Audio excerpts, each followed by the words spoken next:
Nomiki Show. The Nomiki Show. Yeah,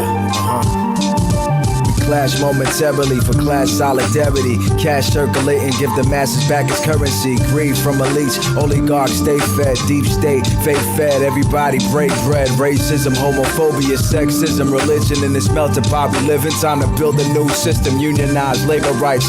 Highlight the issue, talking heads left is best. The saga continues. The Nomiki Show. The Nomiki Show. The Nomiki Show. The Nomiki Show.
momentarily for class solidarity. Cash circulating, give the masses back its currency. Greed from elites, oligarchs stay fed. Deep state, fake fed, everybody break bread. Racism, homophobia, sexism, religion in this melting pot we live in. Time to build a new system, unionize labor rights. Highlight the issue, talking heads left is best. The saga continues. The Nomiki Show. Hello and welcome to the Nomiki Show. It is Wednesday, February 2nd, and I am, of course, Nomiki Const, and I had a very rough morning. I had a rough morning because I got my booster shot. I finally got my booster shot, not because I didn't want it. Let me be very clear for those of you out there. It's because it's been very hard to get an appointment here in New York. So I got my booster shot less than 24 hours ago, and in the middle of the night, in the early morning, I started to feel chills and a severe headache and stomach pains, which was surprising to me because on my first 2 shots, I really didn't feel that down. I got a little sleepy. You know, I think everybody's had different symptoms, but I was a mess. Why do I bring this up right now? Because today, the White House says that it will no longer require hospitals to report deaths to HHS. That's today. Now, as of right now, as of February 1st, yesterday, there were 3,579 deaths, the 7-day average of 2,669, pretty much nearing the peak, almost nearing the peak of where we were in November of last year, November 26th, when Omicron started to spread. There are 890,000 deaths that have occurred in the United States alone and 75.3 million cases in the United States alone. What is the logic here, Biden administration? I mean, really, what is the logic? This is the kind of thing that I don't understand about their public health communication. We have a problem. We have misinformation that's being spread. We have folks who still don't trust the government and they don't think there's the clear message, and they point their fingers at Dr. Fauci and they think he's evil because, oh, we got you in a lie. Well, what lie? No, it's public health. Things change. He's a scientist, essentially. He's a doctor who has been studying, he's been studying viral. He was at the forefront of the AIDS epidemic in the 80s. This is somebody who's been doing this. If he's not the best, he's one of the best in the world, epidemiologists. So obviously this is about a group of people who don't want to be controlled, who don't want to be told what to do, who don't trust the government for many reasons, who don't trust the pharmaceutical industries for many understandable reasons. But at the end of the day, the facts are out. And so this becomes a point where how do you communicate the facts and how do you motivate and really make sure that people are doing what's right? Well, not declaring the deaths in a hospital to Health and Human Services? What is that about? I'm genuinely hoping that is not so Biden doesn't have to deal with negative press. It's that he doesn't have to deal with the Republicans saying, well, gee, it's just as many deaths. No, there's more deaths under Biden than there were under Trump. So gotcha. Look at you, Dr. Fauci. Of course, that's what the Republicans are already doing. They're already doing that. But we, of course, understand, the majority of Americans understand that the more people get vaccinated, the less likely we're going to have to do another booster, the less likely we're going to have new strains of the virus. This is so much worse because it was much more transmutable, especially, and if you caught it and you weren't vaccinated, you're again more likely to go to the hospital. But if you're like me and others, and hopefully everybody watching, and you're vaccinated, yes, you can transmute it, but you're less likely to have, of course, the effects that send you to the hospital and potentially put you on your deathbed. I have a very good friend of mine. She's, of course, vaccinated and believes in the science. Her own brother was on his deathbed, young guy, was on his deathbed up until 2 weeks ago. He was just pulled off an IV a few days ago. He has children. She was shocked to learn that he did not trust the vaccine. She did not blame him. She understood he got pulled into this ecosystem of misinformation and doubt. It wasn't that he thought the vaccine had 5G. It's that, the way that he looked at it was, well, the people that are going to the hospital, they're immunocompromised, they're older, they're more likely to go to the hospital. He didn't think he could as a healthy young man with kids. And of course, he went down one of these spirals, these misinformation spirals, these echo chambers that amplify the mistakes that Dr. Fauci made or his predictions, because again, this is science. And of course, exposing the unclear message that has come out of both the Trump administration, which was at war with the CDC, let's be very clear, and of course, the Biden administration. The Biden administration and the CDC can only do what they can do if the rest of the community takes part in that. If Ron DeSantis understands that the transmission of this virus goes down if people are wearing masks. The transmission of this virus goes down if it is mandatory that people are vaccinated when they walk into a building in Florida. The transmission of this virus goes down if the Trump administration, I don't know, actually thought it was real for the majority of their administration under this pandemic. We are reaping the effects of those decisions of Republican lawmakers who do not take this virus seriously, who want to prolong it for whatever reason, to be an opposition party, to say that, the government's out to get you, to keep their rabid base alive. We have been at war with Trump's quite literal government war against the CDC. Of course, this is happening all over the world. There are communities all over the world who are anti-vax, but a lot of these communities, the messaging is coming from, shocker, the far right, the fascistic right that wants to divide people, that wants to sow anger and division, wants people protesting around the country. Of course, that's what they're doing. So I look at this and I say, what are you doing, Biden administration? You should be clear with your message. There is no this way or that. You can't meet in between. There's no gray area. Do you take this pandemic seriously? And are you going to differentiate yourself? Are you going to do whatever you can legally do to make sure people are vaccinated in workplaces, or use carrot and stick and urge corporations to enforce these things because they have the right to do so? Because it's good for business. I mean, here's a perfect example. You take a flight internationally, you are forced to show your vaccine card and test. But domestically, you don't have to do that to this day. And these planes are packed. And everyone's taking off their masks to drink their drinks and have a little food if you're so lucky to have food on your airplane. It's ridiculous that on domestic flights. So you want more. You want pilots and you want flight attendants to show up to work? Well, maybe you make it safer for them. More people are going to take flights if they don't feel like they are going to get COVID. More people are going to take flights if there are more flights available because you have workers who are safe and healthy and protected.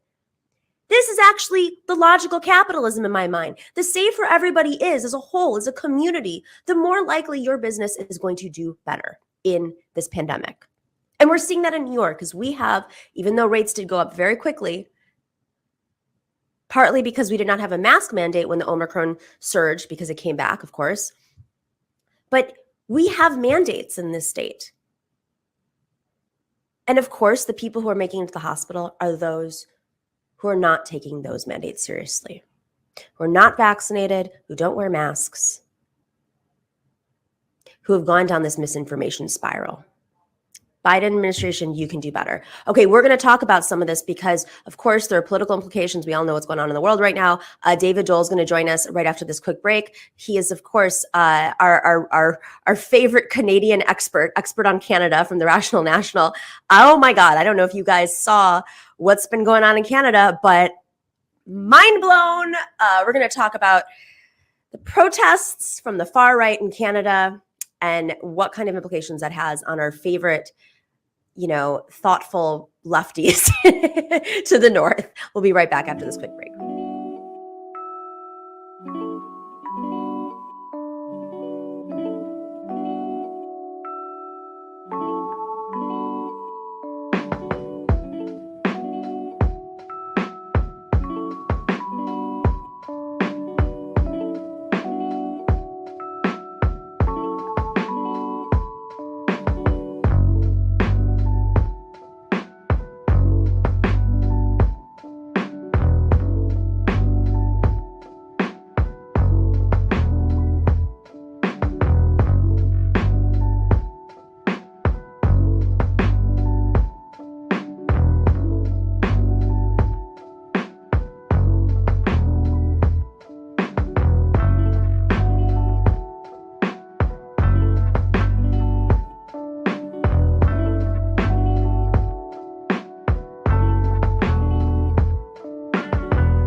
Welcome back to the Nomiki Show. I'm so excited. One of our favorite people, probably because he's Canadian, he's so nice, is joining us today. David Doel is, of course, the host of The Rational National. And you've got the green screen in the background. You're looking, your studio is so nice. I'm so jealous. I'm so glad to be here. Thanks for joining us, David. Thank you for having me. So like the political situation, I woke up like 2 days ago and was like, wait, Canada's now blowing up. What is happening? Yeah. All right, let's just start off with some like COVID stuff, because we start off the show talking about stupidity of the Biden administration. It's like when, the Bush administration said like, we're just going to stop reporting on all things involving the environment and like clean air. It's like, if we don't mention it, it's not there. Yeah. So what is the COVID policy in Canada? Like, how are you guys handling it?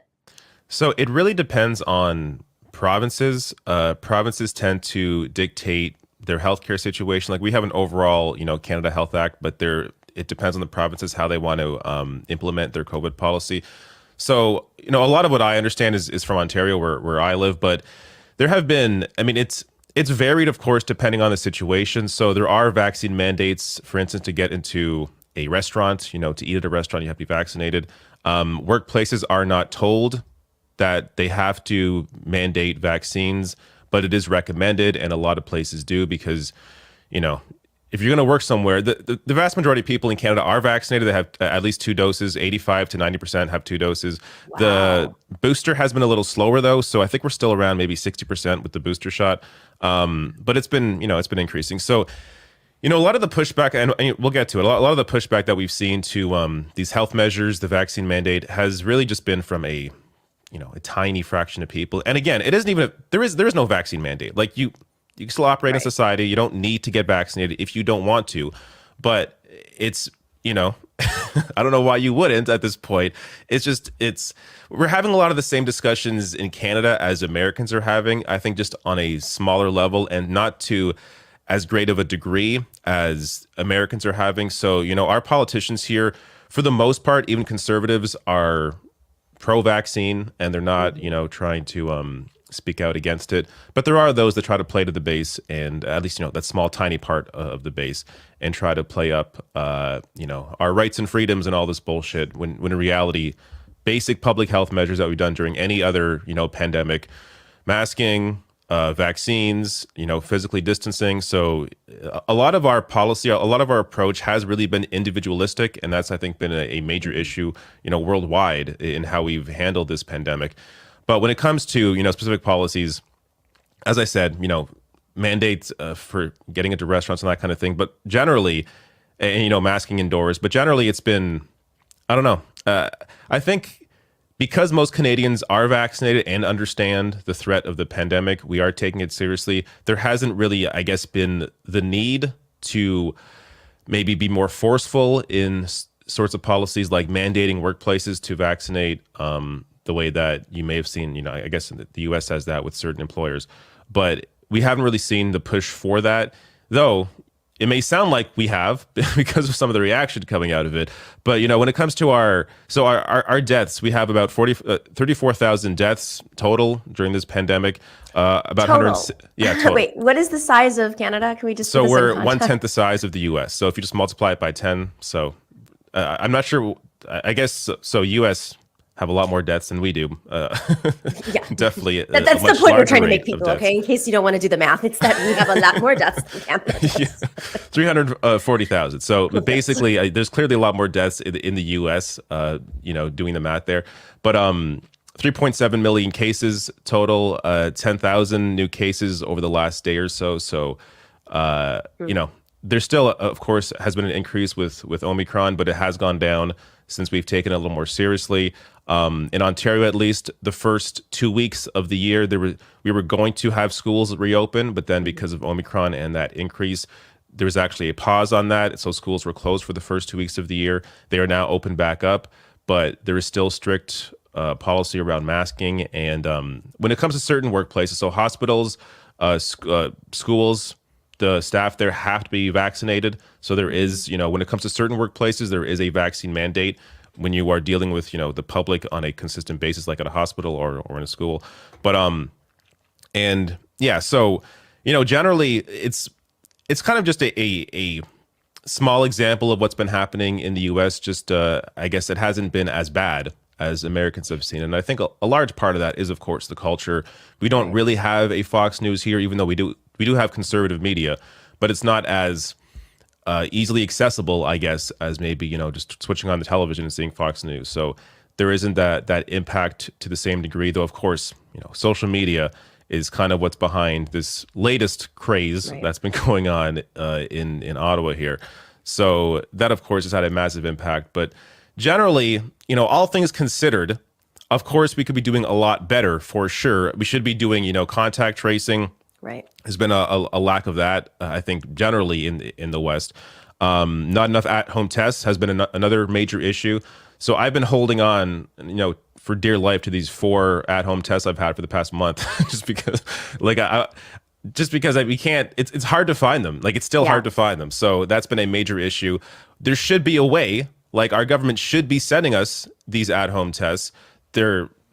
Americans have it now because of the way that healthcare is distributed in Canada on a a provincial basis. We have to. So there is no overall way. Grand strategy in terms of sending people masks, sending people or masks as well, but sending people tests. Mm-hmm. So they've been, basically you have to go to your local, drugstore and pick them up. But that's been the biggest issue, I think, is lack of contact tracing and a lack of at-home tests. So it's interesting because, all right, we're looking at the United States, and I'm glad we're looking at this map to see where kind of the hotspots are. But in Ottawa, why Ottawa? And I kind of want to loop back. It's like a 2-part question here. So what parts of Canada are ripe for this kind of right-wing organizing, anti-vax organizing, I should say. And simultaneously, it's interesting you say social media is driving this, because I would think from a public health perspective in Canada that there would be pushback against even reporting such a small group of individuals who are protesting it, because it could, of course, spread misinformation and inspire others to do the same thing. I'm again, not one for censorship, but this is if the press treated every protest equally, this might be a fair conversation, but they don't. And the press definitely amplified what's happening on social media. The international press did. I, woke up to it a couple of days ago. So why Ottawa? Are there other regions that are very conservative? And the truckers, of course. And then how the press is responding. Are people criticizing that? So it's happening in Ottawa simply because that's the capital. So that's where all the laws are made. So that's why they've all kind of converged in Ottawa. Alberta, I would say, is the largest hotbed for this sort of right wing thinking. Though these pockets exist everywhere. It's largely a rural Canadian thing. That isn't to paint just generally all rural areas like this, but that's where you find a lot of this this sort of far right sentiment. But it is largely Alberta, definitely a major piece of it, and that's where one of the main organizers of this so-called freedom convoy is a white nationalist. There's videos of him discussing his thoughts about this. Other organizers have tried, at least rhetorically or publicly, to try to separate themselves from him, but he's still a part of it. He's still on social media discussing, what they're doing with the $7 million plus they've raised on GoFundMe. What? Yeah, they've raised over $7 million. Is there a sense of where it's coming from? Is there international money coming in? Yeah, definitely. There isn't. Yeah. Oh, shocker. Yeah. So it's not clear where all of it's coming from, but definitely, I know GoFundMe had initially put a pause on their fundraising because they weren't sure where this money was going to, and they're still not really sure. No one really knows. When this convoy first came into Ottawa, restaurants were turning them away because they were trying to go in unmasked, trying to get food, and they were being pushed out. So what some of them ended up doing is going to a homeless soup kitchen, barging into there, pressuring the staff. Yeah, they took money took food from the homeless because they couldn't. Are you kidding? No, you can look this up. It's now, to be fair, not all of them did this, but yes, a number of them did this. They went into a homeless shelter, bullied the staff there and got food from the homeless. So it gives you an idea of the kinds of people that are a part of this movement. You see Nazi flags flying. You see a Wow. lot of that far right sentiment throughout this thing. And what parts or what certain people will say that are part of this, they'll be like, oh, that's, a few bad individuals, a few bad apples. But if you saw that in any other rally, if that was like, I don't know, at a Bernie Sanders rally, at an environmentalist rally, at any other rally, we would push those people out. We wouldn't allow them to be with us. But they're still there. They're doing their bullshit. And when you accept them into the group, then I'm sorry, but you're all that way now. That's right. Unless you push them out, then that is how you are being identified as. And you have to, and now, to be fair, like, the numbers now apparently are down to like 50 people. There's like 50 people at the Capitol. This is ridiculous. It's getting this much attention with 50 people. Are you kidding me? I mean, look, you're empowering them, but what it's doing is it's not just empowering maybe some people, maybe not in Canada, but it's like empowering people globally to be like, oh, if Canada's like this, then we can too. It's like you said, there's $7 million. Who knows where that's coming from? Sorry, go ahead. The issue though is like, this is always the delicate balance is, we should still, it still needs to be covered to call out what is going on, to expose these people for who they are. Because if you don't cover it, then you're sort of giving into their idea that, oh, look, they're ignoring us, right. Which they still claim that the media is ignoring this. Like, no, there's a lot of media worldwide about what's going on here. But you have to, like, it's a delicate balance between how much should we cover this because it isn't that many people really, but at the same time, they are essentially shutting down downtown Ottawa. People can't leave their homes. They can't go out. The mall's been closed for a week. So there's enough people where there's, they've had. The mall's been closed. Can you even they marched, a bunch of them marched through the big mall in Ottawa without masks on, and after that they had to close down the mall. So the mall's been closed for the past few days. It's apparently not closed for the entire week. So they've shut down, even though it's not that many trucks, there is still enough trucks there to shut down these streets. People can't move around. The cops don't seem all that concerned at the moment. I imagine if it was Black Lives Matter or Indigenous protesters or environmentalists, it would be a much different story. But so this has all been essentially enabling them to continue what is going on. Now, it is incredibly cold right now, so I'm sure that has helped to whittle down the numbers to where they currently are at around 50 people, and then there apparently like a 200 or so outside of the movement, whatever that means. So there's like 50 downtown, then 200 or so still kind of lounging around. So, 250 at most apparently right now in downtown Ottawa, but it's still enough with their trucks to shut down the city. And it is becoming a major issue. And again, if it was any other group fighting actual capital, this is also why they're allowed to get away with this. That's right. They aren't fighting capitalism. They're fighting to open up capital. So if it's, a movement in a different direction, there's going to be a much different response. But because they are pro-capital, pro-capitalism, then, what's going on for the people in power is perfectly fine. So, two questions here. Why truckers?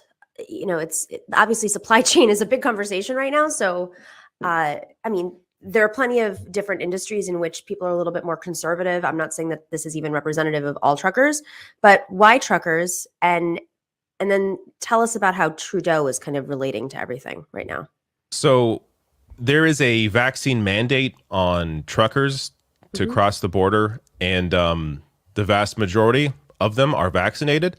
The actual organization that represents truckers in Canada is against the convoy. Wow. So this has largely been co-opted by a small group of people to make it sound like, oh, you got to be with the truckers, which I am with the truckers. 90% of them are vaccinated. Yeah. They are on the roads doing their job. They don't support this convoy. You are the ones against the truckers, but they have made it out to try and make it out to be this like working class issue when that's not at all what is going on here. It has been co-opted by a far right movement and about, freedoms, general freedoms. And then when you ask them what freedoms are being restricted, oh, I can't go and eat without a mask in McDonald's without a vaccine.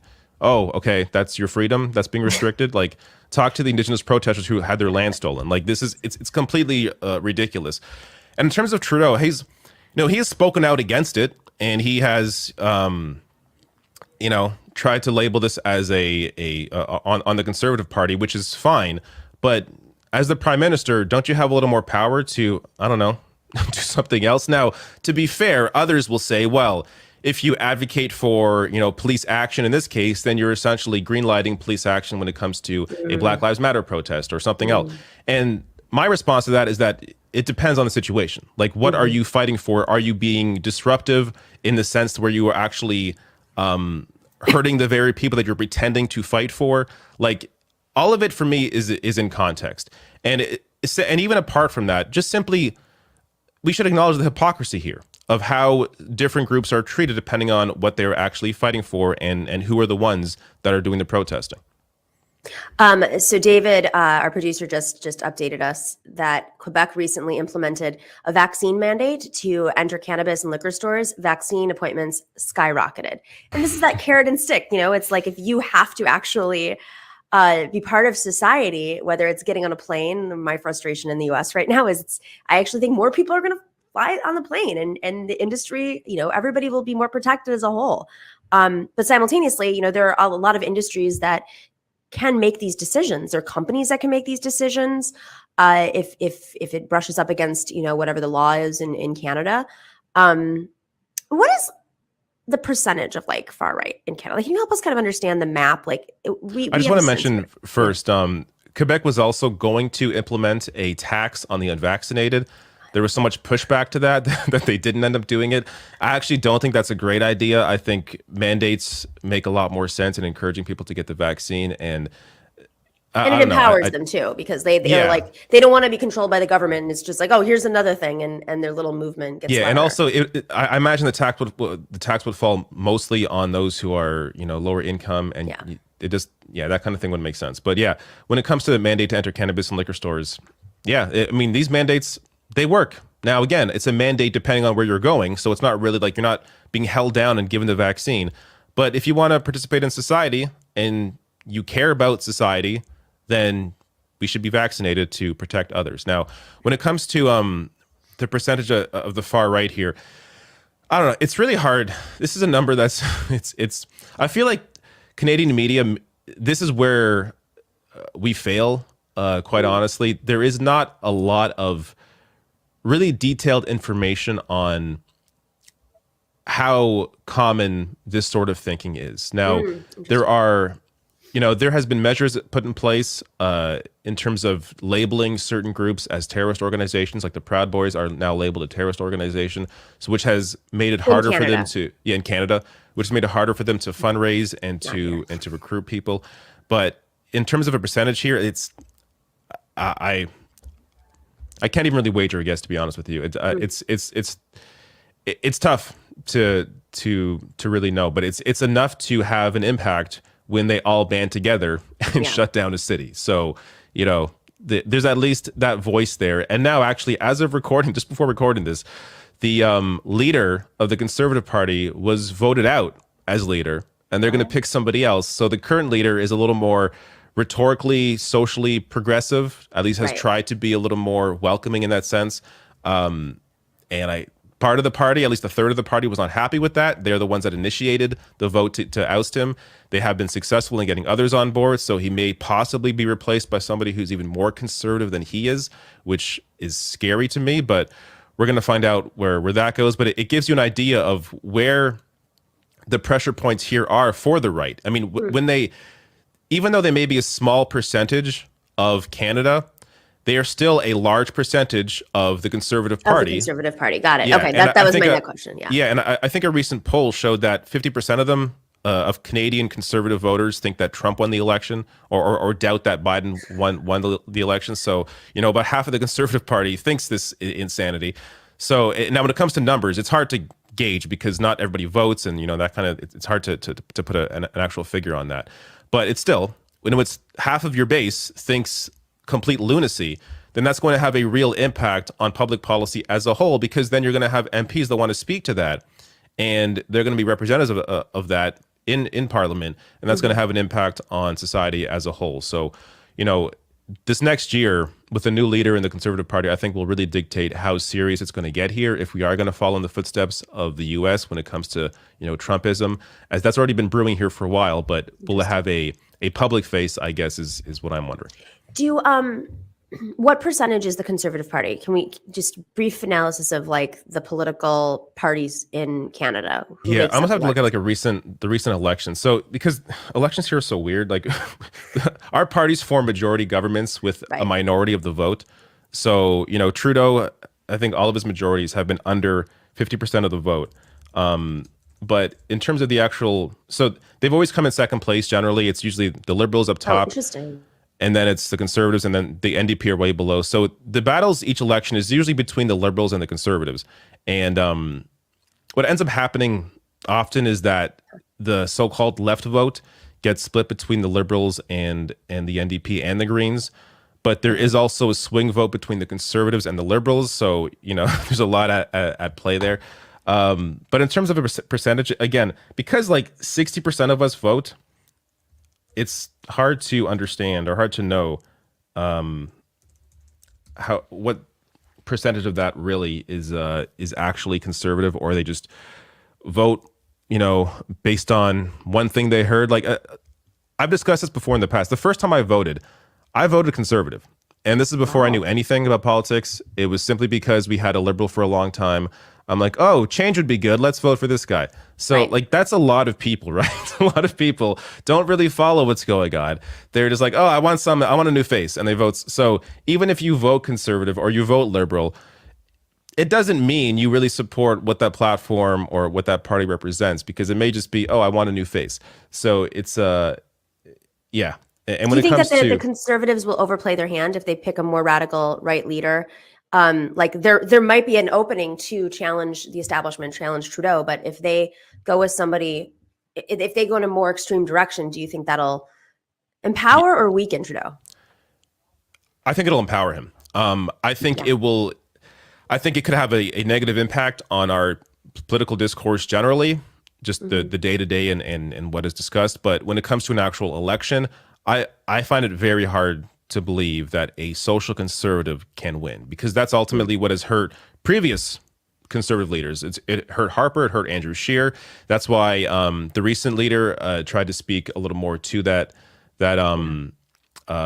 more socially progressive, I guess. Again, rhetorically, who knows, in terms of his actual votes and everything, that's separate. But in terms of the rhetoric and pushing a different message, he did try to speak more to that, because he understood it wasn't a good look. Right. So they tried to move away from that. But now, if they go in a more conservative direction, I do think ultimately it will hurt them as a party, but it will, I think, have a negative impact on our discourse and what we discuss in the day to day. David, I love talking Canada with you. We have to do this more often. I love Yes. talking international politics in general, because it's just it sometimes it can be refreshing, and also knowing that there's something much bigger at play here. Really fascinating to see that like they're raising that much money, and I'm really curious where. So if you hear anything, let us know. I'd love to pick up this conversation. David Doel. David. Oh, whoa, that was a big zoom in. After not feeling well all day from my booster, I'm like, okay, I can now see all of my words.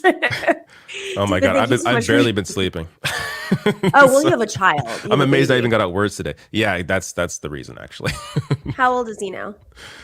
Just turned a year. It's a year and a month.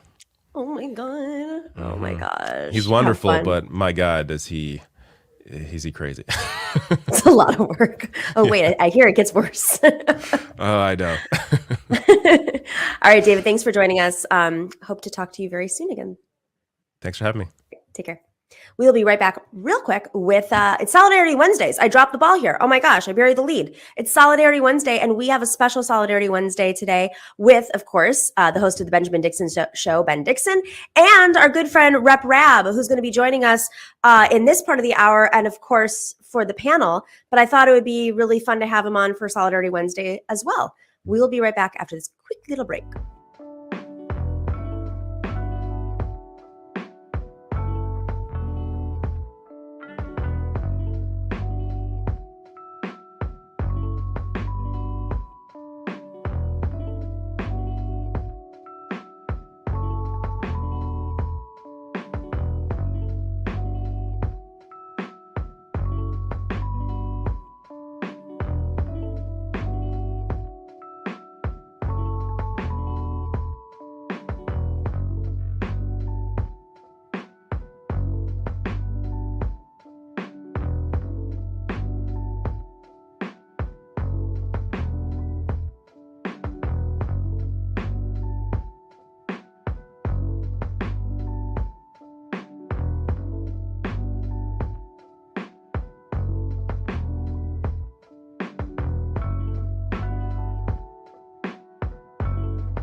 Hey guys, we are independent media. I don't know if you know that. We're independent media and we are only able to function and survive with your help as patrons. You never know what the algorithm is going to do. One day you're making a little money on the algorithm. The next day they've completely cut you dry.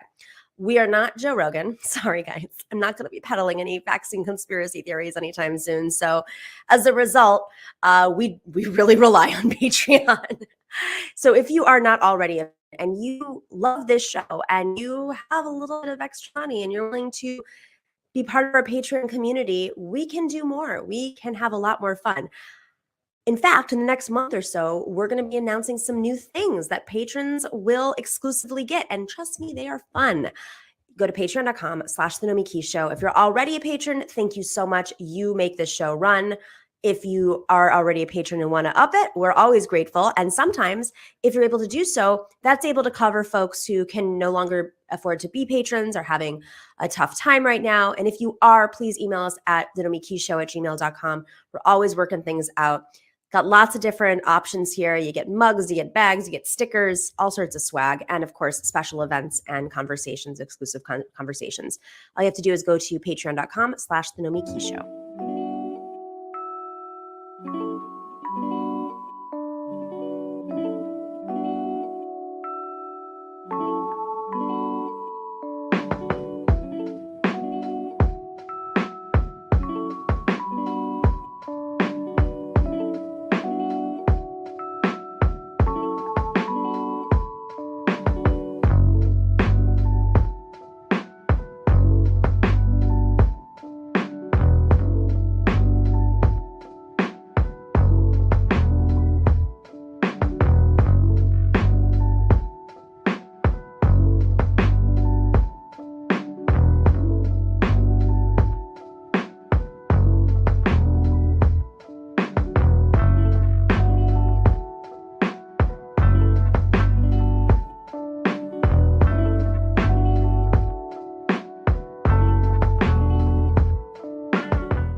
Welcome back to the Nomiki Show. It is Solidarity Wednesday. This is the day where we have conversations about how we can make sure our movement is not divided, but united, that we have different allies come on. We have conversations about movement building, what stands in the way of our movement, what kind of red flags we should be looking out for, what we can learn from our allies, what we can learn from each other, and how we can all amplify each other towards a common goal, which is, of course, to make sure that we have a more just, equal society that is not, completely dictated by capital. We have the one and only Benjamin Dixon, who's the host of the Benjamin Dixon Show here. And of course, this is a fun one, Rabb, who is a representative in Pennsylvania. Look at him. He's got his little his little pin on right now. Of course, Rabb represents the 200th district. You're very official. All right. Are you official? Because we have rules where I can't talk about certain things with you. Can we talk politics? Yes, we can talk politics today. There we go. I'm not on my government laptop. Yes, it is. It's a very serious firewall. Hey, how are you? Good to see you. Hey, good to see you. All is well. So I want to start off with something. I think that folks are starting to understand what the serious and the importance of local organizing means. They're starting to pay more attention to these state races. Of course, we're in a redistricting year. We just got our lines in New York. They're not completely confirmed yet, but it looks like that's where we're going. Pennsylvania is like one of those states that's a conundrum. I think folks think, oh, it's totally Democratic. And then you listen to Rabb and you're like, what is going on there? But let's start off with this race that's heating up and like how it, I think a lot of folks know who John Fetterman is and Connor Lamb. There is this race right now in Pennsylvania for the Senate. And I did not understand this is how the Democratic Party in Pennsylvania works, which I'm sure Rep. Rabb will explain to us. But it's all about who's going to be nominated. There are a few people who are running. So let's play this clip and then dive in. A closer look at Pennsylvania this afternoon, where Democrats have declined to rally behind one candidate in a key Senate race. It's a lack of endorsement for Democratic Congressman Conor Lamb. He's been working to try and get support from party insiders, and the stakes are really high for Democrats in this race. The Philadelphia Inquirer points out, quote, national Democrats are watching Pennsylvania's Senate race closely. It is one of the most competitive in the country, likely their best chance to flip a seat in the chamber, and it could help determine which party has the majority after this year. I want to bring in now Julia Taruso, a staff writer at the Philadelphia Inquirer, my hometown paper, who's been following the story very closely. We're so glad to have you on, Julia. Thanks for joining us. Oh, thank you so much. So talk about what went down for Congressman Lamb, because he still got a lot of votes, right, from state Democrats, but he didn't hit that 2/3 threshold that would have triggered a formal endorsement, right? Right. So Congressman Lamb went in needing 2/3 of a room of about 300 party insiders. You know, these are really active, hyper engaged Democrats who are paying attention to the primary 3.5 months out.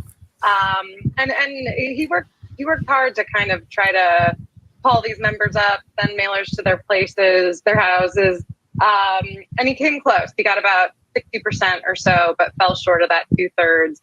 Okay, so that's a basic overview of how this works, but there are other people in this race.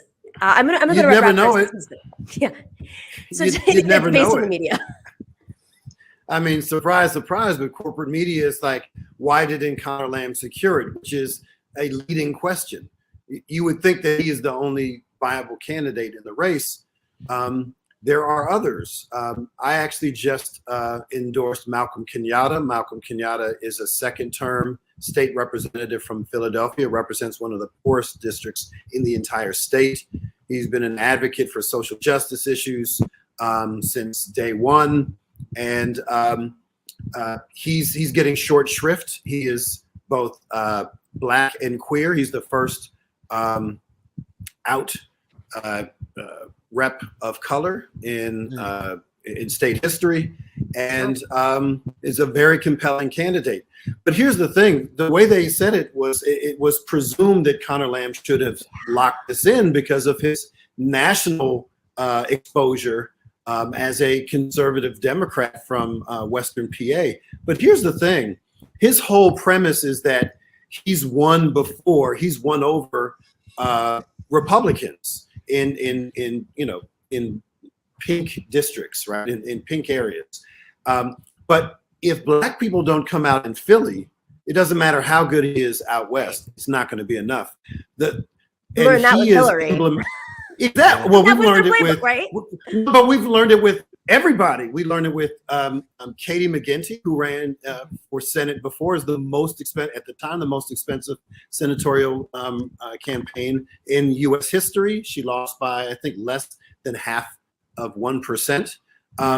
But if you don't activate the base, and you are a Democratic candidate statewide, you will lose. You will lose. So it doesn't matter how good he is in Central PA. It doesn't matter how good he is talking to Republicans if you sacrifice the base. And we just saw it in this last election cycle. We have in Pennsylvania, we have all elected judges from local all the way to state Supreme Court. And we lost 3 of the 4 of those races initially to Republicans because Democrats in Philly didn't come out. And let's put a point on it. If just Black folk who are already registered just in one county of all 67 came out, all Democrats would be in those positions, right? Would be in those positions. And some of those candidates were pretty compelling and would have diversified very bench. Now, when we talk about the senatorial race, we talk about it's Conor's to lose. But John Fetterman, who's our current lieutenant governor, let's hold on that because I want to break it up, and we'll get to Fetterman in a second. Okay. Ben, I think you had a question. I saw you. No, not really a question so much, but just an observation that it sounds like the race there is the same as in every other state. If the Democratic Party actually, ran someone who could activate the community, to activate the base, like you said, Rabb, actually deliver tangibles for the Black community, winning is not even a difficult thing. It's that they literally are trying to win without giving Black people a reason to get up and come vote for them. And I'm just seeing that. I saw that in Georgia, right? We just see this all the way around the country. Every state we look at, it seems to be the same strategy. Absolutely. So Fetterman, I'm glad that you mentioned Fetterman because then you've got the lieutenant governor who is sort of, he's endorsed by Bernie Sanders. He did endorse Bernie Sanders. In the past, he was endorsed by Bernie Sanders. I don't know about this race.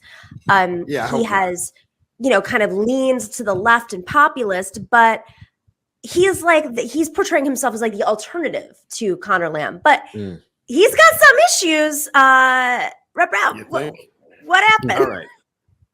So right. Lieutenant Governor John Fetterman is from York County, which is in South Central PA, but moved years ago to Braddock, which is a Rust Belt town, majority Black, just outside of Pittsburgh. And he was the mayor there for a number of years. And it had a lot of gun violence, and he was doing a lot of kind of community outreach and talking about issues that a lot of white mayors don't talk about, frankly. So that kind of his claim to fame was that he was kind of like an innovative small town mayor of a majority Black town. But the things that have kind of put him on the map that may be impressive in Western PA, west of the Susquehanna River, are he's pro-LGBTQ rights, he's pro-weed, legalizing weed, and he supports essentially criminal justice reform, particularly as it relates to pardons. As lieutenant governor in Pennsylvania, you oversee the pardon process. So that's your new unique substantive power as a lieutenant governor. And so those are all great issues, but they're not particularly impressive to folks who live in the greater Philadelphia area, because we've been on those issues for a long time. So while that may seem odd coming from a white politico in Western PA, which is more socially conservative, that's just like everyday news for those of us who've been, on the enlightened side of things for some time. So he doesn't distinguish himself from a Malcolm Kenyatta in that regard. What makes him viable is that he's white, and he's also been able to reach, I believe, white millennials who like that he's different. He's 6'8", he's tatted up, he wears cargo shorts, and like Tony Soprano shirts. Like, I mean, he's like, he just does his own thing, and I think that has appeal. And we've seen how candidates, irrespective of their political ideology, get kind of support because they don't fit, the mold. And I'm not saying he's like Donald Trump in terms of his politics. He despises Donald Trump, but he has that kind of like, let's try something different here. Let's go with the guy who's, a walking mountain full of tats and says stuff that most politicians don't say. And, that may appeal to a certain subset of voters, but it is not substantive enough. And also he's had issues as it relates to his race politics. Right. So yes. I'm going to set that up real quick. So there's this this situation that I think, Ben, you're familiar with it. The New York Times has even touched on it, that in 2013, when Fetterman was mayor, he used a gun to stop a man named Christopher Mayaris, a Black man jogging nearby, after saying he heard gunshots. And of course, the police, which is very unusual for the police, right, found no arm. The man was not armed at all as he was jogging. I mean, Ben, I want to go to you first on this, just because I think it's mind-boggling to me that that he's basically second right now, and after all of these conversations about how important the Black base is in Pennsylvania, in turning out Philadelphia, Pittsburgh, the two front runners in this race, at least in the Democratic Party, and obviously it's not chosen, are two white men. One who's a corporate white congressman, and the other who is got real issues, and he's one statewide. What does this say about the party in this moment? Like, the curtains, been pulled back. Yeah, no, I feel like brother Rabb, it's been pulled back for some time, and I think it is. I'm thinking back of I can't think of the actor's name who was on stage with Barack Obama and Hillary Clinton, Harry Belafonte, when he said he's here to see if there's anything worth salvaging from the embers that is the Democratic Party. Because, let's just be real about it. In terms of strategic advantage in terms of legislative control of houses across the country, in terms of different pieces of legislation that's being organized by ALEC and sent around the country. The Democratic Party is getting their ass whipped. And Black folks who have the solution for them are oftentimes overlooked, not only overlooked, but actively worked against in favor of some of these milquetoast moderates. It's milquetoast is right. Oh my God. Well Otter said. Lamb, I don't know. Is he going to inspire folks? Rabb? No, well, he's not going to. I don't think he will. And his argument, because I'm a member of State Committee. State Committee is the apparatus that runs the Pennsylvania Democratic Party. And so the people who vote for endorsements for the party showed up last weekend, largely virtually. And there were only about 300 odd voters out of 13 million Pennsylvanians. So it's not really a great subset. And these folks who are party loyalists and party who are on the ground are not necessarily highly influential. The higher up the office, the less influential folks are. My neighbors, I'm a Democratic committee person in my neighborhood for 16 years. I represent 500 fellow registered Democrats, and they want to know, well, I don't know anything about Judge. Who should I vote for? Yeah. And I let them know that sort of thing. But they're not asking me who I'm voting for president. I'm not influencing them on a high level. And I may not influence. And so the higher up you get, the stronger the opinion. So these 300 odd folks in the state committee aren't necessarily going to have an outsized influence on their neighbors when it comes to things like governor, because that's also on the ballot coming up, and senator. And so what that means is Connor Lamb was making a point to party insiders that I'm someone who's proven in Trump country, right? Fetterman saying I'm proven statewide, but here's the thing: he won against an embattled incumbent Democratic lieutenant governor who was caught up in a real big mess. Right. So it kind of made it easier for him to get in there. It wasn't like there was a wide array of folks to choose from.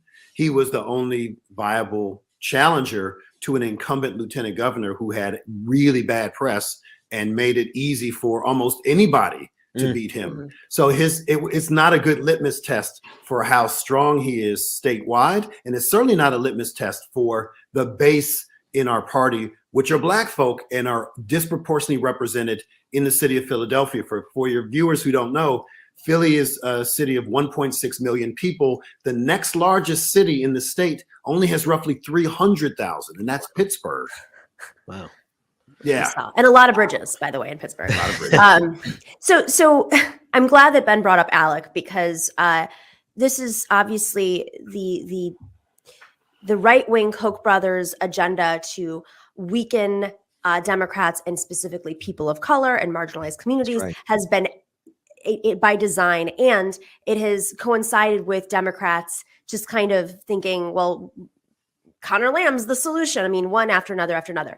But it's gotten so bad because when you look at the worst states in the country in terms of right-wing agenda, I think, we might all agree Florida might be one of the worst. Even though there's a lot of diversity in Florida. No one's going to sit there and say it's not. The South is diverse, folks. Oh my God, there is a bill right now. I don't even know what to say about this. Let's just roll this clip of the anti-woke bill coming out of the genius mindset of the Florida leadership. Just moments ago, the Florida State Legislature finished up a hearing on what is being called the Stop Woke Act. Supporters of the bill say it's going to keep students from being made to, quote, feel discomfort, guilt, and anguished based on one's race, color, sex, or national origin. So this is just one of the latest proposals up for debate that focus on what kids are allowed to be taught in public schools. NBC's Vaughn Hilliard is outside that hearing in Tallahassee, Florida. Vaughn, you've got to tell me what's going on there, right? Because I don't understand what that even means to keep students from being made to feel discomfort, guilt, and anguish based on one's race, color, and sex. Who's the judge of that? And what about how this is going to affect, for instance, those LGBTQ students? Right. Yasmin, what I can tell you what is happening here is that there is a direct effort by GOP legislatures here in Florida, but also around the country, to limit the speech that is allowed inside of classrooms, particularly around the conversations of race, of sexuality, and of history. The so-called Stop Woke Act that is being backed by the governor here, Ron DeSantis, part of it says that educators, they cannot lead students to feel that they, quote, bear responsibility for actions committed in the past. We'd be remiss not to note that about 200 years ago, that U.S. troops led by Andrew Jackson pushed out multiple Native American tribes from the very land here where this piece of legislation is now being debated today. But there's also another piece of legislation, HB 1557. Opponents have called this the Don't Say Gay Act here. I want to read you part of it because it's already been passed by the House Education Committee here and is waiting to go to the full House for a vote. It says in part, quote, a school district may not encourage classroom discussion about sexual orientation or gender identity. It gives the parents the right to sue educators.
No, But it's this. Okay, seconds later, I get a phone call, which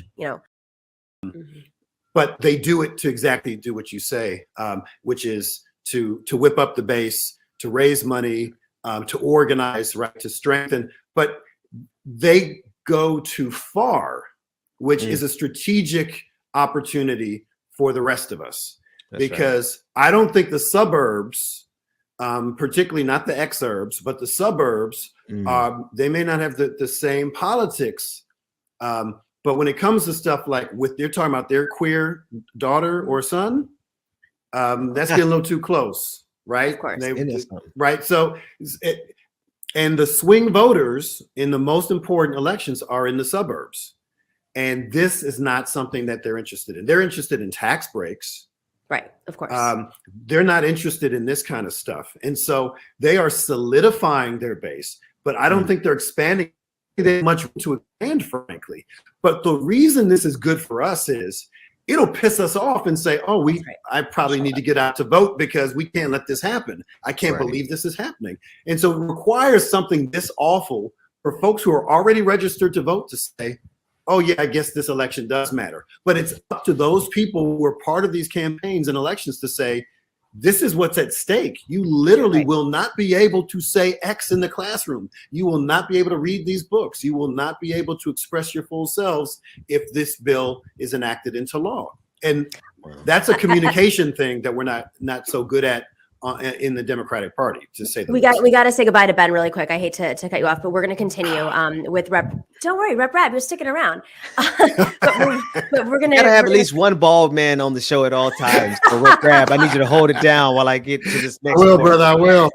solidarity for bald men.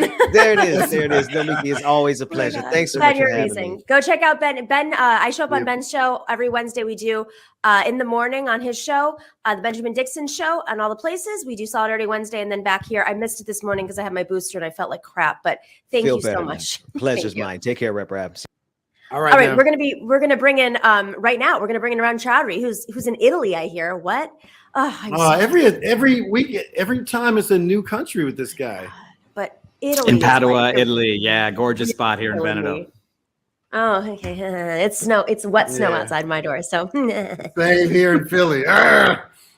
And let me also say what only people with hair are allowed to say. Rep. Rabb, I'll say this to Ben Dixon next time I see him. It doesn't matter. It's okay. You know, being bald's totally great. It's totally fine. it looks great. It- Not everybody it was can pull it off. very well. Absolutely. Absolutely. Hey, look, it was a choice. I just decided to go for it, so I'm keeping it. I'm loving it. Thank you. I want to quickly set up for Arun Chaudhary, for those of you who don't know, is a political filmmaker. He's the host of a committee. He was the first official White House videographer and was the creative director for Bernie Sanders' 2016 campaign, which I had a lot of fun running around the country, running into him as he had cameras good all over times. him, and really good stuff. We're in a great space, guys. All right, so lots of things to talk about right now, of course. I want to start off with this is a big topic. I know we're all going to have opinions. The Joe Rogan stuff. Of course, Joe Rogan has $100 million contract. Let me just make $100 million contract. $100 million contract. It starts to add up to money at some point. Yeah. It's 11 million people tune into his show. Joe Rogan is a comedian, but he also has a lot of people on that talk politics. People like Alex Jones, people like Jordan Peterson. Oh, but he did endorse Bernie Sanders. You know, that's what their whole thing is. He has been peddling for at least 2 years now a lot of questionable, if not complete false, opinions about the vaccine, about COVID, about whether masks work, about ivermectin. And now he's, you know, if you don't know about this already, like, it's ridiculous, but I'm going to have to set it up. Neil Young, and then Nash Neil is Young. also Neil Young, Nash, Poor David Crosby. Poor David Crosby. He'll do it too. He doesn't know his music. Yeah. And then, of course, you know, Paul McCartney. There's so many different. I think the Rolling Stones said it too. Joni Mitchell. All these artists have come together and said we're pulling our music off of Spotify because Spotify. You know, you can go back to our show in March of last year. I got a lot of attacks from the left saying this is a guy who has no editorial oversight. And you look at any newsroom podcast, doesn't matter. Of that stature, the publicly traded company was that when I was at SiriusXM, if I said something wrong, 2 seconds later, I get a phone call, which, you know, didn't happen. I just knew about that. It is, people are calling for some sort of editorial oversight. They're saying until you deal with this, we're taking our music off. So let's play this clip. Sorry for the really long setup, just for folks who've been under, I don't know, don't pay attention. Let's play this. Mercifully, who've been not paying attention. This is sorry. This is that. Excuse me. I've got like a million different things on this. Let's show the Marianne Williamson tweet. Most interesting one to me is Marianne Williamson, who you may remember ran for president. We've had her on TMZ Live. She's a very successful motivational speaker and author. She said, "I'm triple vaxxed, but unless they're standing for hate or calling for violence, banning someone's podcast is too much like burning a book to me." Obviously getting into book burning. Joe Rogan should talk on his podcast about whatever he damn well pleases.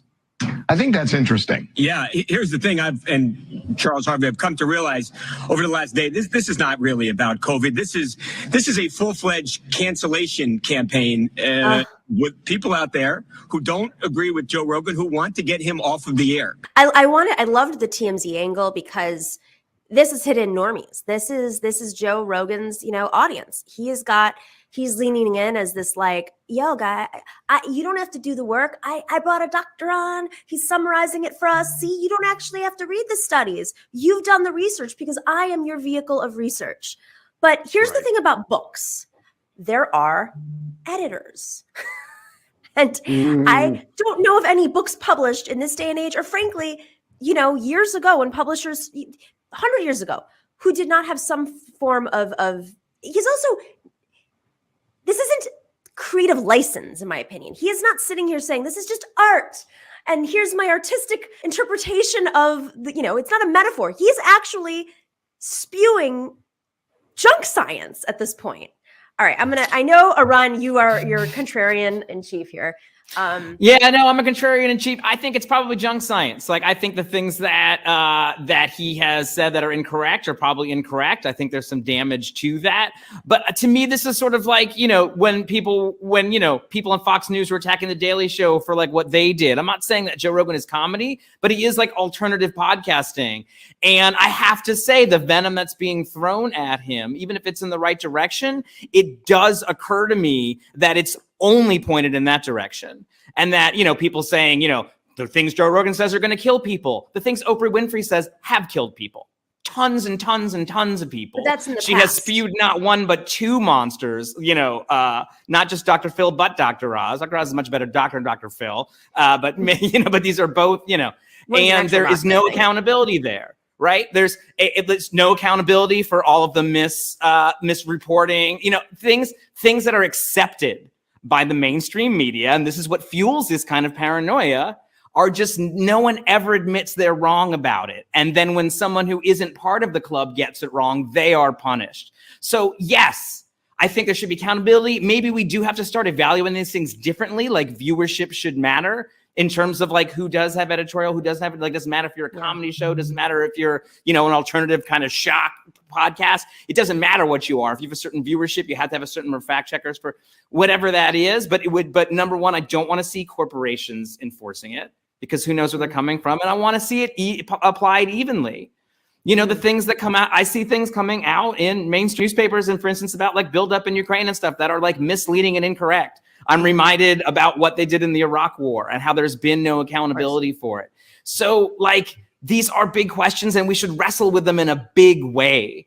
And Joe Rogan's a big target because he is sort of, you know, he's able to say what he wants whenever demo plays to a huge audience of people. Yeah. But this mess of people looking for information in all the wrong places is, I think, hard to put an individual blame on. People are looking to Joe Rogan for the wrong things. He should be the spice in their media diet, and people are just sitting there eating it like they're eating bowls of salt or sugar, you know, and it's inciting him. I mean, my own aunt cited him like 6 months ago, and I was like, what? And she's a Democrat. She's like a Hillary, you know, kind of Democrat. And she cited him about something, and I said, he's like, it's junk science. I do want to just come back on one thing. Like, number one, if Oprah was doing that today in this environment, I bet you she would get some pushback. But he's running for Senate. Has she said, I regret putting him on my show? You should not listen to the things that he has said. He is unriable. I don't know. Like, I would like to see her make that comment. But is that about her at this point, or is it about the people who now carried his show, NBC? I mean, yes, she might have pushed him out there 10 years ago, but I don't wholly soul. She's the personality. Her name's on the show. Joe Rogan's the personality. His name is on the show. If we're saying she doesn't have a show anymore, Arun, like blaming the black woman who gave him a platform and not NBC, knowing very well that. And that's true too. Where are their people? But yeah, but I'm just, you know, yes. By the way, that goes no heads will roll at NBC. Right. But specifically, there's a podcast that is that goes through this stuff, misinformation in the media. I forgot the name of it. I'll put it in the chat later. That went through how fast Dr. Oz's show started to change course. And part of it was because the business model of being a daily show, and that in the medical community, there aren't that many breakthroughs that often. They take 10, 15 years. So we had to fill it up with other stuff and started to go off on a tangent. Now, alternatively, a comedian who does take this seriously is John Oliver. The first thing he did when he started a show at HBO was hire all these ProPublica editors and journalists to come and inform his show and have stats. You can do it in a much more strategic, thoughtful way. Obviously, the audience is different. And this is part of Rogan's spiel, is he wants to lean into, you know, whether it's the populace, the meatheads, or he's got all these different angles. Rabb, you've been silently. Go on. Your take. So here's my issue. If there's a publicly traded corporation that is profiting off of a form of violence, and I consider this a form of violence, when you knowingly push things that put people's lives in danger, that's a form of violence. I believe language can be a form of violence, right? When you're profiting off of that at the expense of public health, you know, you can't listen. You can't curse on corporate airwaves because that's how society. That's bad. You can be fined for it. That's a big deal to drop the F-bomb, on MSNBC or CNN and so forth, right? But here you have a guy peddling something that has no proof, right? It's not just that we disagree. It's just there's nothing there, and it can kill people. Now, if the argument is, well, this is what Oprah did, she was complicit because she profited off of pushing up Dr. Phil and Dr. Oz, then yeah, then she's culpable too. But it's beyond an individual. It's about the infrastructure, and that infrastructure is supported with taxpayer dollars and and our government, because it is publicly traded, which means that it goes through the capital markets that are regulated by the SEC, and that means that they have to be accountable to us. And I think part of that accountability should be, are they promoting and profiting from things in significant harm's way? And I believe that what Joe and others are doing does that. And I honestly don't care who gets taken down as a result of this. I mean, this is not about race identity or political partisanship. This is about preserving public health. And to do this in a pandemic where we've lost over 1 million lives, right? When we see the disparities that have happened, is a level of evil and greed that we are complicit in, because we can actually hold folks like that accountable if the engine that produces it is a Spotify that is publicly traded. Now, if it's a private business, I have a different opinion. And with regard to burning books too, that's not a good point of reference, because if you have your own personal library and you want to burn books, have at it. That's your right. But if you are a school district burning books, that's very different. Like he's not being censored, because only governments can do that, right? There you go. That's the about.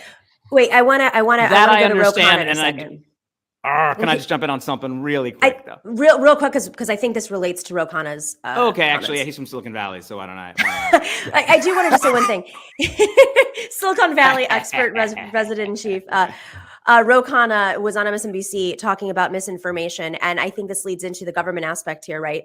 Is censorship and what government can do and yada, yada. But the government's not going to take on the mainstream media. The government's only going to pick on smaller media, period. Spotify's not small. Let's be very clear. His audience is larger than Fox News, MSNBC, and CNN combined. It's big, but it's different. It's not this huge infrastructure, cultural infrastructure, right? It has not achieved hegemony consensus, right? Like the three networks controlling a monopoly in our minds for the 20th century led to many problems.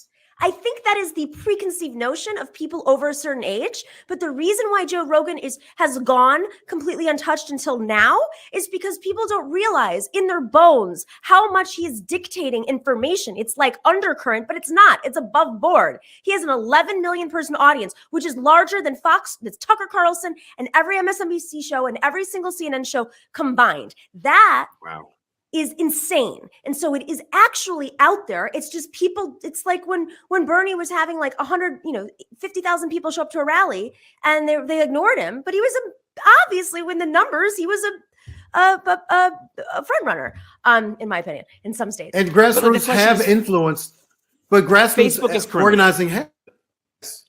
Right? Like Facebook is horrible, but a world without Facebook is worse. So why? Because it is not like a place where people can actually do that work. There is no cultural space to do that work. So yeah, it's like, music services, whatever, this is all private or whatever. Like, this is culturally the way that we communicate. This is where we're getting our music. This is where we're getting our things. And we have to start from the basis of that being real and that being accepted as being real. But no one's talking about shutting down Spotify. Right. That's not the issue. And in fact, no. Facebook. But the idea that, like, when you do these big systemic changes and you haven't thought about, like, it seems to me easier just to say, let it all hang out. All real information, misinformation, because any world in which you start to legislate hurts small people and helps. We're not anarchists. The big, helps the powerful. No, but it helps the powerful and it hurts the weak. That's not entirely true. We have regulation for a reason. Let me clarify. This is not Joe Rogan being on an equal playing field with me.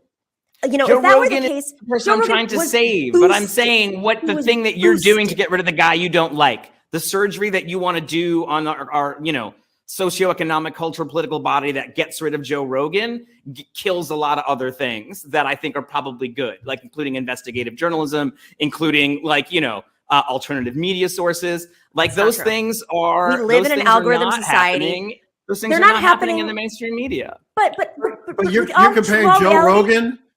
We don't. The algorithm. No, I'm saying I will take 1,000 Joe Rogans to save the Michael Brookses. Okay, Michael Brooks started his show before the algorithm shifted, and he still did not get an equal, playing field.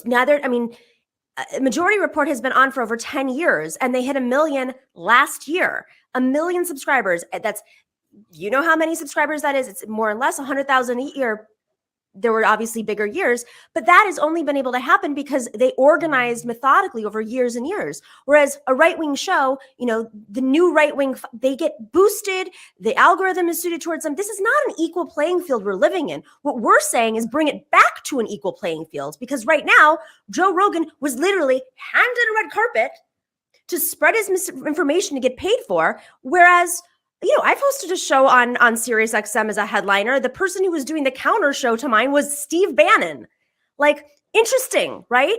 We are not given on the left or investigative reporters, and frankly, even the center left at this point, the same opportunities to spread information. This is not equal playing field. We are saying bring it equal by having regulation. And I don't think it affects the cure is going to hurt you more than you think it will, honestly. The cure is, there's no unlike cure a vaccine, which everyone should get 100%, there is no blowback. I remember the days 5 years ago when I would post something and it would actually get organic growth. Nowadays, the corporations have influenced us so much that it is not the same. It is not the same, even, and that's because they've gone completely unregulated. It's like capital regulated doesn't hurt the everyday person. I mean, I actually think this is kind of a libertarian perspective on media, because of course, when things go unregulated, it's going to benefit the wealthiest and their incentives. Let's play this real quick clip of Rogan. Yeah. Let's talk about another big theme in the book, and that's misinformation that spreads like wildfire online, impacted the 2020 election, impacted January 6th, where people gathered, impacted the aftermath of the election, people still believing that somehow Donald Trump won the election. He didn't, of course. You kind of lay out a little bit of a roadmap at how to get at this problem, which for some reason has frustrated lawmakers. And, you're talking to tech companies that aren't necessarily interested to put profits to the side. So how do you get at the problem of misinformation on social media? Well, there has to be regulation and there has to be responsibility. On the regulation part, here's what we should agree on. Facebook knew before January 6th that there were threats of assassination on their sites with specific days, specific times, specific people named, and they sat on that information. They didn't share that. They didn't take that content down. How is that legal? We ought to make sure that they don't have the Section 230 protection to have content that incites violence. Then in terms of social media ethics, you don't sit here all morning and spew misinformation. Why? It's not because you're going to get sued. It's not because you're fearful of repercussions. It's because you have some sort of ethics, some sort of responsibility. There isn't that yet. in Silicon Valley on social media. They have to care as media companies. They need to accept that they're media companies and they need to have some journalistic standards. So how do you impose that on them? You're plugged into Silicon Valley. You, as you say, many of the leaders of those companies support you and send you back to Washington. What do they say when you confront them with this? Well, they give this absolute defense of the First Amendment, but here's what the First Amendment doesn't protect. And, Joe and I have talked about this before. Instagram, the fact that you're selling a consumer product that is causing depression in teenagers, don't tell me that's about the First Amendment. The fact that you're allowing for misinformation on the climate or misinformation that is killing people because they're not taking a vaccine, that's not about the First Amendment. So, yes, you need to have a First Amendment, but you also have to be responsible in consumer protection and basic requirements of not spreading this disinformation. And Congress should regulate some of that. And how companies are doing this? From their own internal documents that we've read. They know it and they continue to do it. Such an important conversation. All right. What can government do, Rep. Rabb, at the state level? Anything? Yeah, absolutely. But I think the larger issue is understanding, the congressman made some good points. And actually, I was on MSNBC with him about 10 years ago when I was promoting my book, Invisible Capital. Yeah. Wait, what's your book? Because this is very much related. This is interesting. Yeah. So my book is Invisible Capital, How Unseen Forces Shape Entrepreneurial Opportunity. So it looks at modern day U.S. business in the context of structural inequality. And I actually go after Donald Trump in a book I wrote in 2010 before he even kind of promoted birtherism. Using him as an example of before it was popular and profitable. We can we just add one more thing. You know who was a birther? Joe Rogan. Yeah, totally. I mean, I don't know that, but absolutely, that seems accurate. Yeah, that seems accurate. So, when you're talking about businesses that are leveraging publicly financed infrastructure to increase their profits, right? To maximize shareholder value, right? Then that need to be held accountable. And we already do that. And even those folks who, what's the guy's name? He was on MSNBC, older, crotchety white guy with bushy hair. Oh, who went to RT? You mean, what's his name? I think that may be the same guy. He talked about the Rutgers women's basketball team and said some very disparaging things about black women. Oh, no. You mean from Connecticut. Don you mean Don Imus. Don Imus. Yeah, that's who I'm. Yeah. Oh man. He got shut down. He got shut down. My friend Roberto Lovato with Presidente, they did a whole thing around Lou Dobbs. And got him, right? He was part of that whole thing. From CNN. Border wall. The border wall and also use of the I word. Right. So they're examples of grassroots organizing to positively influence corporate media. That's less from a government perspective and more from we don't want to get in trouble. We don't want to have a bad reputation. But it's not an either or situation. Governments have their roles. And look, I don't mind, I'm used to being black in a racist society. So I have accepted that is the norm, but there is a threshold. There is a threshold. If you're inciting violence, you're inciting violence, right? And if you are promoting things that actually can get people killed, be put in harm's way, there needs to be a standard, because we have a standard for profanity, which never made any sense. And everyone respects that. Why? Because they get seriously fined. So I think we need to figure out what that is. This is not Joe Rogan specific. There are plenty of celebrities who have nutty positions who may be on the right side of the issue on a couple of things. But if you're promoting things that folks are actually going to do that could put them in harm's way, I think that is precisely the role of government. That is precisely the role. Arun? I mean, we say this about everything else except for this, and I'm just trying to hold true for it. If something is not universal, it will not be applied correctly, and the people who will be hurt are the least amongst us every single time. Rachel Maddow is never going to be responsible for these zillions of lies she told over the last couple of years, whether it's about Russia, P-tapes, who knows what. Like things have been That's the like difference of free speech. I mean, now we're That's having the definition condition. of like what isn't. Like, I think it's easy to say this virus is hurting someone, you know, this information is hurting someone, but like lack of knowledge about a budget like has a much bigger body count. Yeah, but that's attached to it. in It's a the court idea of law. The idea of like hold up. that's It has to be political direct. violence. The fact It's that we a can legal only term. imagine. No, that's fine. Look, the law is not a thing I try to concern myself with. As Charles Dickens said, it is a much better thing to suffer injustice than to think about the law. Okay.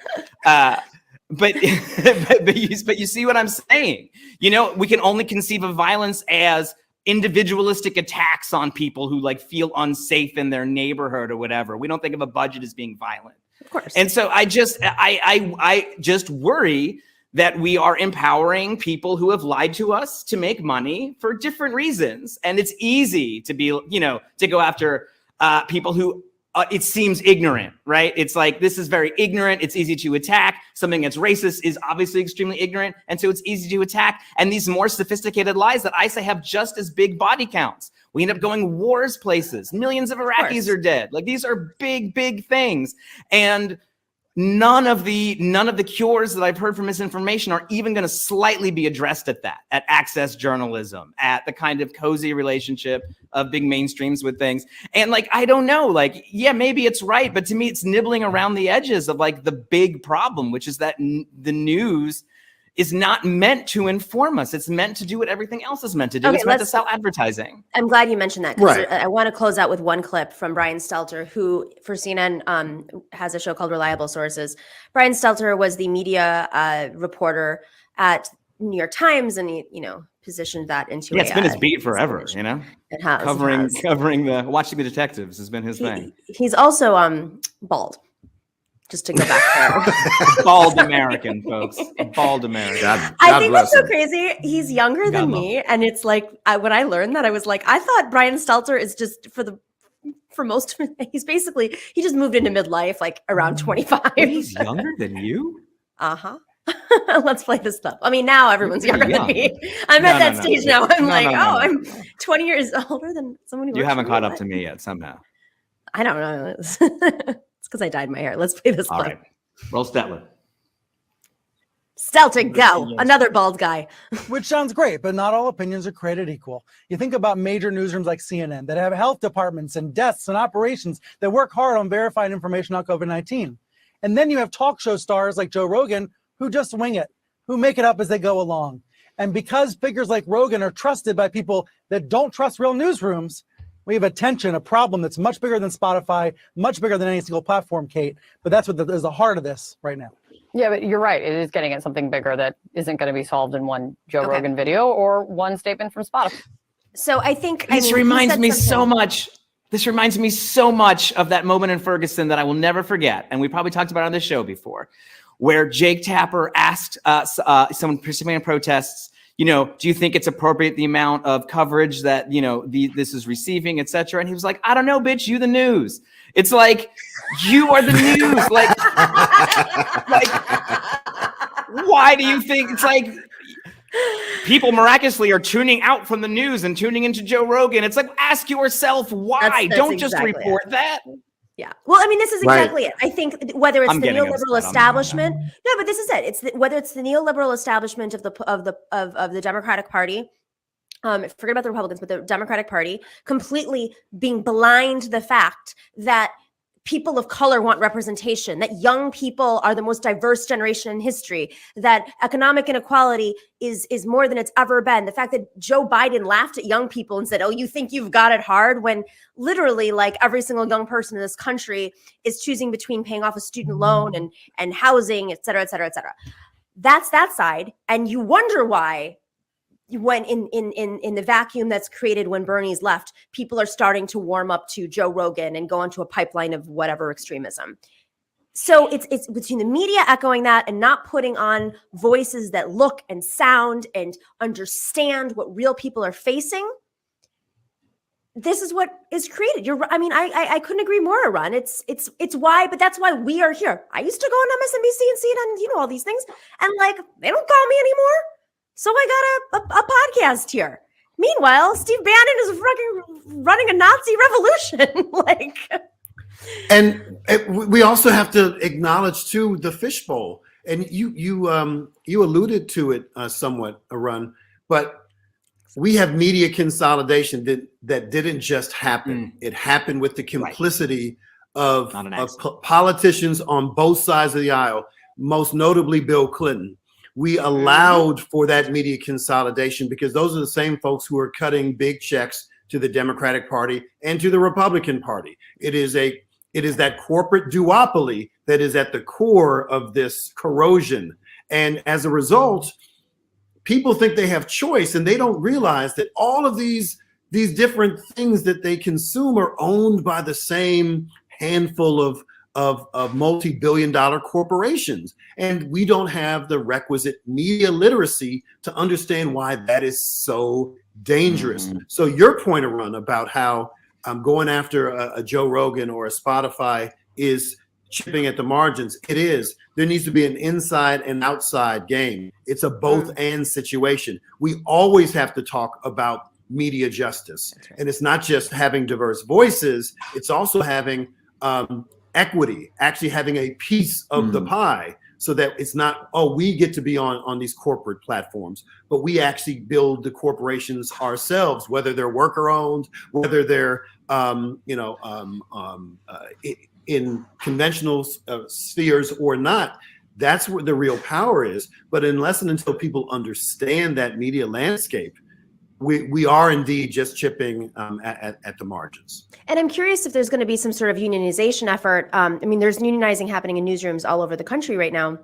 But this will help, actually. I think putting some power in workers' hands at media things will be an incredible resource. People get including editorialism, because it's they should be like, we all know better than that, all of us. But it has to be a sea of people saying, like, we know this. We know this. Yeah. If you work at Spotify and you're listening, listen. CWA does really good union organizing. You might want to call them up.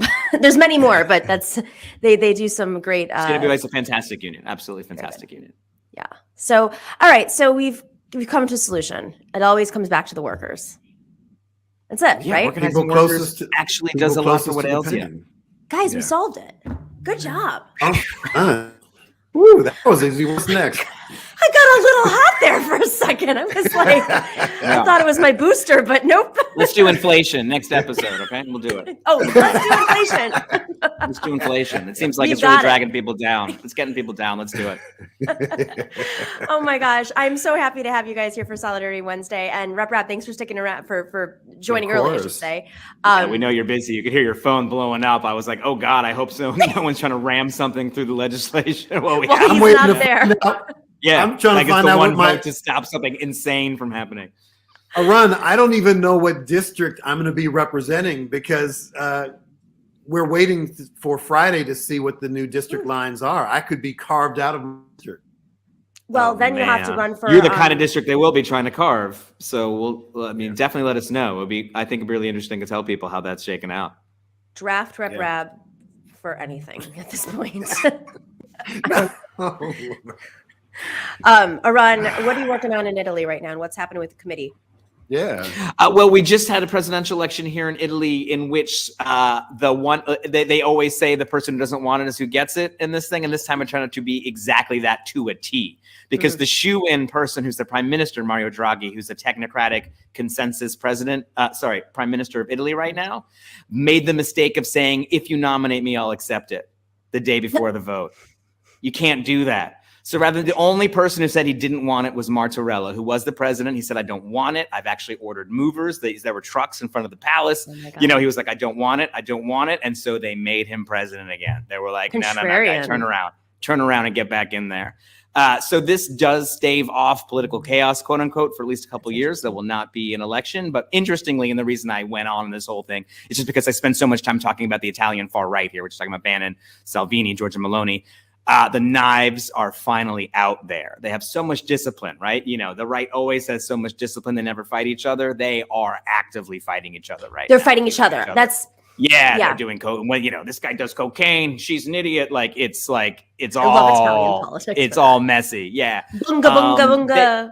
They tend to get back together like right before it's important. It's probably why they're fighting now, but they haven't done this in a long time. So people have decided Salvini's weak enough to try to take him down. Nothing more dangerous than a wounded animal. So here at Committee, we are keeping a very, very close eye on Italy. Fascinating. As Italy goes, so go all the fascists. The bellwether, absolutely. Yeah. Ugh. All right. Keep us informed. Don't worry. Joe Biden will save us. All right. Thanks, guys. You're the best. Did you really just say that? I always say that when I feel really at a loss of hope. I just look to my elder Joe Biden and say, all that wisdom from all those years on the Foreign Services Committee and, you know, What would understanding.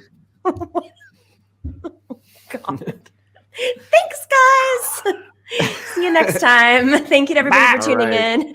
Bye, y'all. Rep Rabb and Arun Chaudhary. Go check out Arun's show, the committee program on Mondays here at on our channel on YouTube.